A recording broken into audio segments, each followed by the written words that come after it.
बिस्मिल्लाहिर्रहमानिर्रहीम। अस्सलाम वालेकुम दोस्तों, उम्मीद करता हूँ आप सब खैरियत से होंगे। मैं आपका दोस्त अब्दुल बासित और आप मेरा चैनल काशिफ सुजुकी सेंटर देख रहे हैं। तो जी, नए आने वाले तो सबसे पहले मेरे चैनल को सब्सक्राइब करें और वीडियो को लाइक करें ताकि मेरी मज़ीद आने वाली वीडियो अब तक पहुँच सके। शुक्रिया।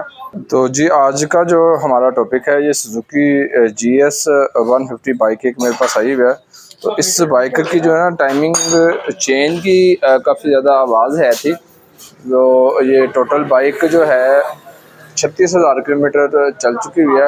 आज मैं अपने दोस्तों को इसकी टाइमिंग चेन को चेंज किए बगैर इसकी आवाज़ को ख़त्म करने का तरीका बताऊंगा। मैं अपनी अक्सर वीडियो में कहता हूँ कि इसकी टाइमिंग चेन के एडजस्टर को आप ये एक नट वेल्डिंग करवा लें तो ये आवाज़ ख़त्म हो जाती है। तो आज मैंने इस बाइक के एडजस्टर को ये नट जो है वेल्डिंग करवाया हुआ है। तो जी दोस्तों, इस बाइक का मैंने ये एडजस्टर जैसा कि आपको बताया कि ये खोल लिया हुआ है। इसका ये नट मैंने ये 10 नंबर का ये नट आगे वेल्डिंग करवा दिया हुआ है। इसको ज़रा खरादिए से वेल्डिंग करवाया तो ज़रा अच्छे तरीके से वेल्डिंग हो जाता है। मेन वजह ये होती है कि इसकी ये नट वेल्डिंग करने के बाद इसकी स्पेस थोड़ी सी ज़्यादा हो जाती है। आप देख लें कितनी स्पेस इसकी ज़्यादा हो गई है।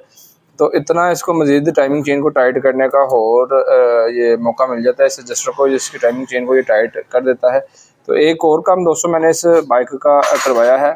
तो इसका जो है ना इसका मैंने ये बुश भी लगवाया है। इसका इस जगह की चूड़ी जो है वो ख़राब हो चुकी भी थी। वैसे जो है आपको लोकल इसका टाइमिंग चेन का एडजस्टर मार्केट से तकरीबन 400-500 की रेंज में मिल जाता है, लेकिन इसका ये जेन्युइन एडजस्टर है ये तकरीबन आपको 1500 से 2000 रुपये की रेंज में मार्केट से मिलेगा। लेकिन इसके एडजस्टर का जो है कोई मसला नहीं होता। इसके एडजस्टर की सिर्फ ये चूड़ी ही ख़राब होती है। तो ये 200 रुपये में इसकी ये चूड़ी लग जाती है। आपको ये वीडियो दिखाने का सिर्फ यही मकसद है कि आपकी बाइक की भी अगर ये चूड़ी इस एडजस्टर की ख़राब हो जाए तो आप इसको खरादिए से बुश लगवा सकते हैं। तो अब मैं इस एडजस्टर को फिट करूँगा और उसके बाद मैं आपको इसकी आवाज़ चेक करवाऊँगा। पहले इस गाड़ी की आवाज़ जो है टाइमिंग चेन की ज़्यादा है थी।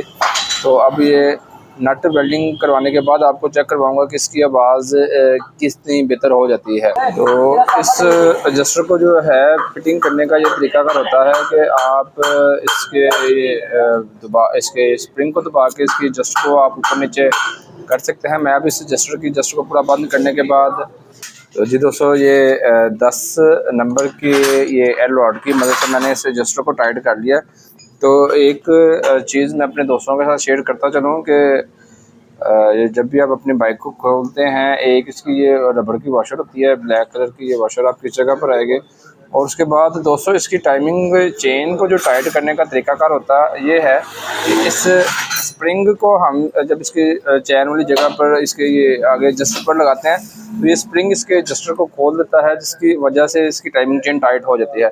लेकिन दोस्तों इस स्प्रिंग में इतनी ताकत नहीं होती कि ये इसको टाइट करता, इतना टाइट नहीं करता। मैं जब भी अक्सर मैंने पहले भी कई वीडियो में बता चुका हूँ कि आप 4 नंबर की हल्की या किसी भी 5 नंबर की हल्की से आप इसको टाइट करें, क्योंकि ये एक हार्ड चीज़ है। इसने इसको जो इसकी स्पेस है उसको पूरा टाइट करना है। आजकल जो नई बाइक्स आ रही हैं उसमें भी ये प्रॉब्लम है कि इनकी टाइमिंग चेन जो है पूरी तरह एडजस्ट नहीं हुई होती। जिसके ये नट को खोल के हम एल्की की मदद से एक बार टाइट करते हैं तो वो फिर ठीक चलती है। तो अब ये एल्की की मदद से मैंने इसको टाइट किया है। तो अब मैं पहले इस बाइक को स्टार्ट करूंगा और इसके साउंड को चेक करूंगा। तो जी दोस्तों, अब ये स्टार्ट हो गई है। तो स्टार्ट करने के बाद भी मैं इसको एल्की की मदद से टाइट करूंगा। दोस्तों ये अब बाइक आप देख रहे हैं पूरी तरह साउंड हो चुकी है। 35,000 किलोमीटर चलने के बाद भी इस बाइक का साउंड जो है वो काफ़ी बेहतर है। इसकी अब टाइमिंग चेन की इस बाइक की कोई आवाज़ नहीं आ रही। इसके एडजस्टर को मैंने टाइट कर दिया है। तो अब मैं इस स्प्रिंग को और इसके पेच को टाइट करूँगा।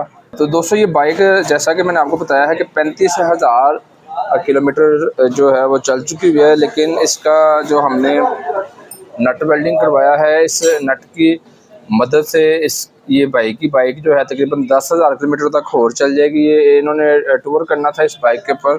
इसकी जो नई टाइमिंग चेन है वो तकरीबन 5,200 रुपये की है, लेकिन बाइक का ज़रा अभी बजट नहीं बन रहा तो इसी वजह से मुझे इसकी ये वेल्डिंग इसकी आगे नट वेल्डिंग करवाना पड़ा है। 35,000 चल चुकी है। तो ये बाइक इनकी तकरीबन 50,000 किलोमीटर टोटल 15,000 किलोमीटर तक इसका ये नट चल जाएगा जो मैंने इसकी वेल्डिंग की है। अगर आपकी बाइक में भी टाइमिंग चेन की आवाज़ आ रही हो तो आप इस तरीके से इस एडजस्टर को नट वेल्डिंग करवा के उसकी सेटिंग को, चेन की जो सेटिंग है इसकी ज़्यादा देर तक चला सकते हैं। दोस्तों आज की वीडियो में मैंने आपको बताया है कि सुजुकी GS 150 की टाइमिंग चेन को किस तरीके से आप टाइट कर सकते हैं।